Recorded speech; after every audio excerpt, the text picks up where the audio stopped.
Untuk motor Vario ini, khususnya yang CBS ISS Matte Black ya punyaku ya, atau yang ISS. Nah itu disaranin itu pakai Pertamax guys, karena untuk kompensasinya itu lebih cocok sama Pertamax kalau yang motor varian ini ya. Nah air coolant itu sebenarnya itu fungsinya buat ya pendingin, utamanya itu buat pendingin gitu, buat pendingin mesin gitu kan, biar nggak overheat. Jadi kalau nggak ada air coolantnya itu motor kalian pasti overheat tuh, panas, bakal over gitu kan. Jadi air coolant itu ya selain buat pendingin, dia juga ke bahan bakar, dia ngaruh gitu loh, ngaruh ke pelit borosnya gitu. Kalau air kalian coolantnya dikit, biasanya dia ngaruh ke bahan bakar jadi boros.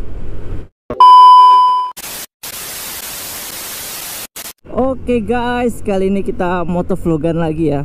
Tapi sekarang ini aku pakai helmnya helm full face ya. Kalau biasanya kan itu helm half face. Nah sekarang aku pakai helm full face nih guys. Nggak tahu hasilnya nanti kayak apa ya. Kita coba aja ya.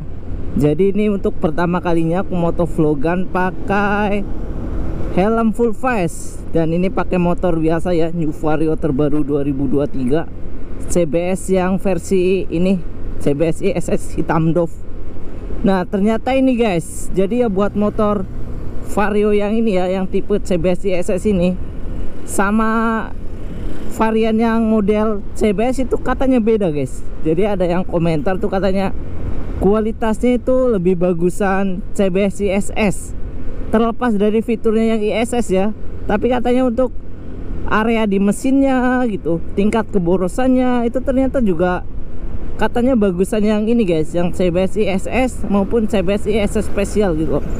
Jadi yang varian rendah tuh yang paling murah, yang CBS yang warnanya hitam sama merah glossy itu. Nah itu ada yang komen itu katanya kualitasnya lebih kurang gitu loh. Jadi untuk daya bensinnya itu lebih boros katanya ya, dibandingkan yang CBS ISS ini. Terus selain itu guys juga ya pokoknya lebih kurang lah dari segi ini kan. Yang ini nih, yang varian CBS ISS itu kan aku udah pernah jelasin tuh, bahwa bodinya itu kan apa ya, kayak lembek gitu loh, jadi gampang baret gitu kan. Nah yang varian CBS yang varian terendah itu malah katanya lebih gitu loh, jadi lebih tipis lagi gitu loh. Awalnya aku juga heran sama komentar netizen itu kan, katanya boros gitu kan, katanya nggak nyampe 50 kilometeran itu kan per perjalanan gitu loh. Kalau punya aku kan pernah aku review tuh seliter ya, pakai Pertamax itu bisa nyampe 50 kilometeran gitu kan. Nah terus ada yang komen katanya kurang dari segitu gitu kan, kurang dari 50 gitu loh. Nah ternyata variannya juga beda gitu loh, jadi ternyata varian juga ngaruh ternyata ya. Nah untuk buat kalian nih, untuk motor Vario ini, khususnya yang CBS ISS Matte Black ya punyaku ya, atau yang ISS. Nah itu disaranin itu pakai Pertamax guys, karena untuk kompensasinya itu lebih cocok sama Pertamax kalau yang motor varian ini ya. Nah kalau aku ya, aku pribadi itu makanya juga Pertamax sebenarnya biasanya. Tapi kalau lagi tanggal-tanggal tua tuh kan, tanggal-tanggal 25, 30, 29, nah itu biasanya aku Pertalite. Dan ngisinya pastinya full ya, udah pernah terjelasin kalau ngisi full itu ada fungsinya buat motor gitu kan. Nah ini ada orang mau nyebrang nih karena rada rame jadi nggak bisa nyebrang deh. Nah seperti itu ya guys. Jadi untuk bensin juga berpengaruh gitu loh untuk yang varian gitu. Nah kalau pribadi, kalau yang untuk spesial aku belum tahu ya, belum pernah nyoba juga. Tapi kenapa aku pilih yang motor ini ya, yang matte black ini ya. Nah sebenarnya aku ya dari warnanya sih. Pokoknya dulu waktu pertama beli tuh aku nginden sebulan itu waktu awal-awal. Ini udah ada 5 bulanan ini ya motor ini. Nah nginden sebulan itu aku milihnya emang antara yang spesial atau CBS ISS yang ini ya. Nah kalau yang varian CBS yang paling rendah itu nggak sama sekali minat aku sih. Ya karena kalau bagiku tuh fiturnya ya lebih suka sama yang ini gitu loh. Selain dari warnanya juga fiturnya lebih ada suka ISS gitu loh. Apalagi aku di kota ini kan, jadi apa ya, yang ngaruh gitu loh guys. Untuk daya apanya, daya iritnya kan kalau aku pribadi itu sangat ngaruh di kota-kota kayak gini ya, jadi lebih irit gitu loh. Kalau kayak di lampu-lampu merah gitu kan kita berhenti itu, nah otomatis mesinnya mati itu. Kalau ada ISS-nya kan tinggal gas jalan. Itu ngaruh loh guys, ngaruh ke irit sama enggaknya gitu loh. Bukan cuma fitur buat pajangan doang gitu kan, emang ngaruh ya. Nah ini aku lagi di Palembang. Nah ini aku mau lewat jembatan Ampera ya. Kan aku udah pernah ngomong kan, masa di Palembang nggak review Amperanya kan sayang gitu kan. Nah sekarang kita mau lewat Ampera guys. Tuh bisa dilihat dari jarak segitu tuh. Ini jam 2.02 nih. Kondisi jalan di Palembang seperti ini. Nggak macet tapi padat seperti biasa guys. Palembang ya kayak gini nih. Tapi kalau jam kerja ya, nah itu macet biasanya di sini. Apalagi jam maghrib tuh, jam 5, jam 6 gitu menjelang maghrib. Pasti padat di sini. Kadang malah nyampe, kalau macet sih nggak terlalu macet banget ya, karena ini di Palembang itu lumayan lah, lumayan padat tapi nggak nyampe macet gitu loh. Kalau di Jakarta itu kan macetnya macet parah gila gitu kan. Nah kalau jam 2 siang nih kayak gini, ini cuacanya lagi terik banget ini guys. Nah bisa dilihat itu Ampera. Gue deh, yang belum pernah kesini mainlah kesini nih. Tuh jembatan Amperanya guys. Nah di bawah itu namanya Sungai Musi ya. Jadi di bawah Ampera ini itu ada namanya yang sungai. Nah tuh di sebelah sana tuh Sungai Musi namanya. Kalau yang di situ tuh ada tempat wisata tuh samping sungai itu, namanya BKB, Benteng Kuto Besak namanya guys. Jadi di situ ada kayak monumen-monumen juga, ada kayak patung ikan juga dan lain-lain. Kapan-kapan kita review juga lah ke situ ya, biar kalian tahu ya. Nah untuk di Amperanya nih kayak gini. Nah untuk Ampera ceritanya ya, sejarahnya dulu itu jembatannya itu bisa dinaikin gitu guys. Jadi saat ini kan sungai ini buat ini ya, buat nyebrang-nyebrang kan, nyebrang kapal gitu kan. Nah kapal itu kan ada yang kecil, ada yang gede gitu kan.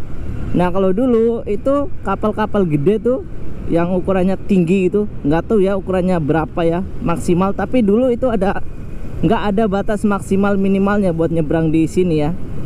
Nah jadi bisa diangkat tuh apa jembatannya tuh. Tapi kalau sekarang udah modern itu nggak bisa diangkat lagi guys jembatannya. Jadi yang bisa nyebrang itu cuma kapal-kapal kecil gitu ya. Nah ini namanya Masjid Agung guys. Tuh ada air mancuran, ini bundaran. Tuh ini namanya Masjid Agung. Jadi ya apa ya, dominan di sini juga agamanya agama Islam. Tapi di sini juga ada kayak buat Buddha wihara ya. Terus Katolik gereja gitu di Palembang ini juga ada. Tapi tetap dominasi buat umat beragamanya itu di sini Islam guys, rata-rata guys. Nah lanjut ke pembahasan vario ya, tadi nyampe mana lupa ya. Nah terus ternyata guys nih ya, selain apa itu bahan bakar yang bikin boros peliknya itu ngaruh ya. Nah untuk air coolant-nya tuh, air coolant yang nggak tahu ya, buat air pendingin tuh, air pendingin itu juga ngaruh ke BBM guys. Jadi kalau air coolant kalian udah mau habis atau bahkan ya dikit lagi habis itu guys, nah itu ngaruh ke bahan bakar guys. Nah air coolant itu sebenarnya itu fungsinya buat ya pendingin, utamanya itu buat pendingin gitu, buat pendingin mesin gitu kan, biar nggak overheat. Jadi kalau nggak ada air coolantnya itu motor kalian pasti overheat tuh, panas bakal over gitu kan. Nah kalau overheat itu motor kalian itu bisa mati gitu loh, jadi nggak bisa buat jalan gitu loh. Nah tapi kalau untuk motor vario terbaru 2023 ini guys, kok malah cedal sih. Nah kalau untuk vario yang 2023 ini, kalau dia mengalami overheat, dia ada di sebelah sini, ada tanda merahnya. Nah ini namanya daerah mana nih, Pasar 16 kalau nggak salah ini. Jadi kalau di sini nih udah di kota nih termasuk nih. Kalau biasa aku motovlogan itu di tempat-tempat biasa tuh itu bukan kota itu, jadi daerah pinggiran. Nah kalau ini nih udah kota termasuk, jadi udah nyebrang. Nah ini yang kota-kota, di sini ada toko-toko banyak di sini guys. Inilah Palembang namanya. Tengah-tengahnya ya di sekitar sinilah gitulah. Lumayan padat kalau hari-hari biasa kayak gini. Apalagi kalau hari weekend, hari Minggu, aduh lumayan padat juga tuh guys. Pokoknya yang paling padat nih kalau di jalan Palembang ini tuh waktu balik kerja atau jam berangkat kerja itu padat biasanya guys, malah bisa macet gitu kan. Kalau jam-jam segini itu ya lancar lah gitu kan, nggak terlalu macet. Tuh bisa dilihat. Nah tadi pembahasannya sampai air coolant ya. Nah jadi aku pribadi nih air coolantnya itu udah pernah tak isi ulang ya. Gara-garanya waktu itu aku ngisi ini lampu hijau kita rada cepet biar nggak lampu merah nanti.